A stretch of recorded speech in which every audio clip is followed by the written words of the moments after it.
Let's go for a ride.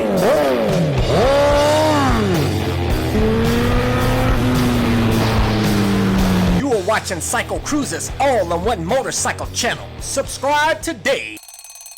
CycleCruza videos brought to you at 6 a.m. Eastern Standard Time. Hey guys, snow. Still got some ice and slush. But you know what? I'm riding today, baby. As long as it's 35 degrees or better, I'm riding.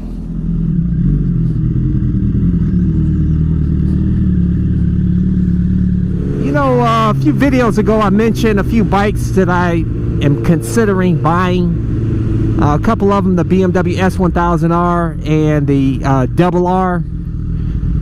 And I got to thinking and looking at some dyno charts for the S1000r. And I'll tell you guys, the numbers are nearly identical for the S1000r and this CBR1000rr. And I'll tell you, the S1000r is at, what is it, 147 horsepower, rated at 11,000 RPM. The blade is 151 horsepower at the rear wheel and 10,700 RPM. Both of them 77 foot-pounds of torque. The blade, it's available, all full 77 foot-pounds of torque, I guess, is rated at 9,800 RPM, and the S1000r is at 9,100 RPM. So a little bit more of the torque is available lower in the RPMs for the S1000r, but not that big of a difference. So I'm thinking, you know, why do I want to spend the extra money, which will probably run me an extra $4,000 or $5,000 on top of selling this bike, to get a bike with nearly the same numbers, but it does have all the extra bells and whistles like clutchless upshifts, which I can do on this bike anyhow. I mean, it has the quick shifter. On the street, really a quick shifter is not really necessary, to be honest with you. And I tell you that the shifting on this bike is butter smooth, and I don't have any, I don't feel like it's necessary to upgrade it to a quick shifter. But you know, it has the heated grips. The S1000r has the heated grips. I can put heated grips on this bike if I want to. I already have heated grips on my Yamaha WR250R, so that's not a big deal. It has the cruise control, which some people really like. In my opinion, it's not really necessary for the type of riding that I do on this bike. I don't really do super long trips on this bike. The S1000R, really, I don't have time to take really super long trips.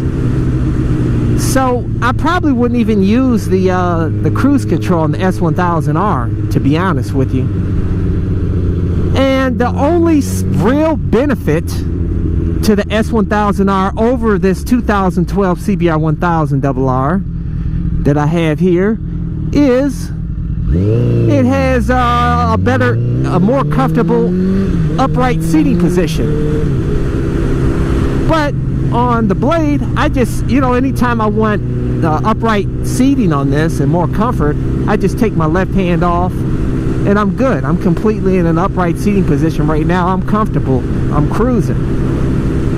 So, to be honest with you, it really doesn't make sense to go with the S1000R. Also, though, I forgot to mention the S1000R has all the electronic rider aids. But really, that's, you know, it reduces the reliability a bit. And from what I hear, the people that have, you know, have had some problems with the electronic suspension on the S1000R and the RR, I don't know if they corrected that with the newer models, but I know in the past they've had problems with that electronic suspension. And I'll tell you, the suspension on this bike is absolutely fantastic. I have not even altered it all, although it's on this bike is fully adjustable front and rear. But straight stock, it sets up perfectly for street riding. I mean, it's very comfortable on this bike. And this bike is reliable. You know, anytime you're dealing with Honda, especially with a bike that this bike has been around since 2008. So they've pretty much worked out most of the bugs. There's no issues on this 2012 whatsoever. Now with the S1000r, you know, it hasn't been around that long, so you know there could be some unforeseen bugs down the line that could cause problems. Just like that, like I said, the electronic suspension. You know, guys, I'm very analytical when it comes to spending my money. I'm very frugal. I know a lot of you guys, you don't look at all the numbers and you don't look at the reviews, or you know, a lot of you guys will just see a pretty bike, it's got the features you like, and you buy it, which in my opinion is a bad thing, at least for me, because I want to make sure I'm getting the best bang for my buck. Oh, I love this bike.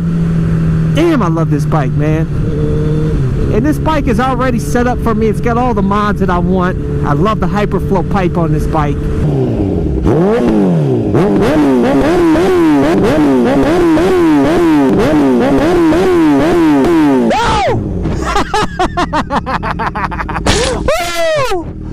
So I think I'm just gonna go ahead and X the S1000R off my list. I will do a test. I'll try to schedule a test ride when the weather gets a little better. The double R. Okay, the double R costs even more than the S1000R. What I'm getting with that bike over this bike is more top end power. I don't need any more top end power, really, to be honest with you. As you see, as you know, I told you guys, rarely do I do speeds over 100 miles per hour. I'm more of I maybe do a 0 to 80 here and there. I love the quick thrust off the line and some power bursts here and there. Just listen to that sound. Listen.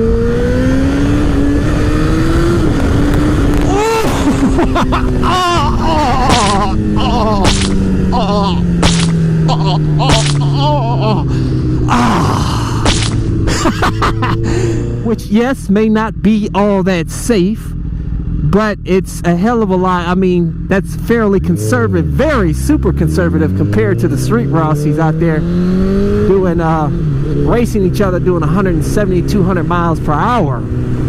You can't even compare the two. But anyways, getting back to what I was saying about the it makes, as far as the bikes, the S1000R and double R, really it makes no sense for me to get rid of this bike, to get either of those bikes. I'm not a top end guy. The electronic rider aids, although I would like to test them out, see how it is before I can comment on them, which I'm sure right now they're probably fine-tuned and a lot better than they were when they first came out.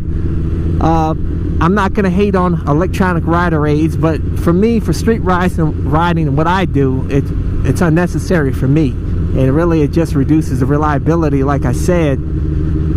But that's the gist of it.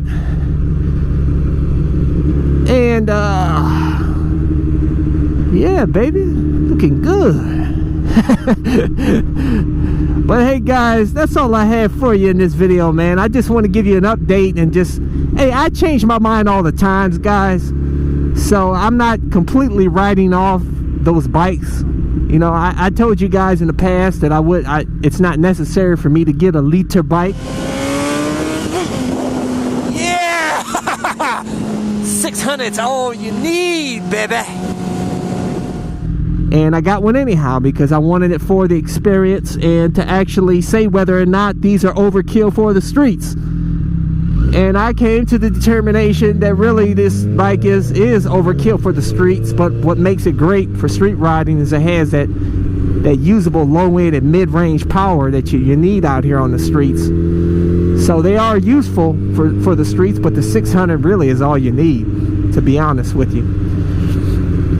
But anyways, guys, if you want to see more of my videos, go to my website, CycleCruza.com, click on My Videos, and I have all my videos sorted into various playlists. Hopefully you can find something that will inform you or entertain you. Hey, subscribe to my all-in-one motorcycle channel. Hit thumbs up if you like this video. Share the video. I appreciate all you guys. And I wish you guys all the best out here on the streets. All of you, even you street Rossies.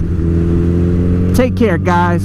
Deuces! Welcome to CycleCruza's Click to Go links. Just click on the pictures below to go to my recommended videos and my social media sites. Also, don't forget to visit my blog and store at CycleCruza.com. If you have any trouble clicking on these links, they are also provided in the info section of this video. Thank you and subscribe today. Guys, check out my new channel where I talk about anything and everything, not just motorcycle related. CycleCruza MotoVlog.